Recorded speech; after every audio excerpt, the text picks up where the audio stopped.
RJ Shekhar భాషపై Narsingi PS లో మరొక కేసు నమోదైంది. శేఖర్ భాషపై ఫిర్యాదు చేశారు ఒక మహిళా కొరియోగ్రాఫర్ సృష్టి వర్మ. జానీ మాస్టర్ పై గతంలో ఫిర్యాదు చేసింది ఈమె అని తెలుస్తోంది. జానీ మాస్టర్ కేసులో విచారణ జరుగుతుండగా కాల్ రికార్డ్ లీక్ చేశాడంటూ సృష్టి వర్మ ఈ ఫిర్యాదులో పేర్కొంది. తన పరువుకి భంగం వాటిల్లేలాగా కొన్ని యూట్యూబ్ ఛానల్స్ లో శేఖర్ భాష మాట్లాడుతున్నాడంటూ సృష్టి వర్మ ఫిర్యాదు చేసింది. దురుద్దేశపూర్వకంగానే ప్రైవేట్ కాల్ రికార్డ్స్ లీక్ చేశాడంటూ సృష్టి వర్మ కంప్లైంట్ చేసింది. మా ప్రతినిధి ప్రణీత మరింత సమాచారం అందిస్తారు. ప్రణీత, ఏం జరుగుతోంది ప్రస్తుతం? దీనికి సంబంధించి శేఖర్ పై కేసు నమోదైనట్టుగా తెలుస్తోంది, డీటెయిల్స్ ఏంటి? అయితే ఒకవైపు లావణ్య ఇష్యూ నడుస్తున్నటువంటి క్రమంలోనే తాజాగా సృష్టి వర్మ పోలీసులను ఆశ్రయించింది.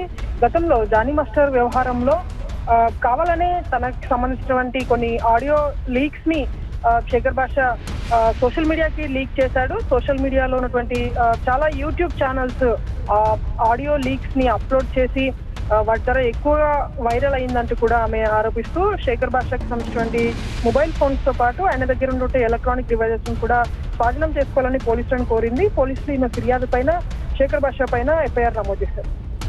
రైట్ ప్రణీత.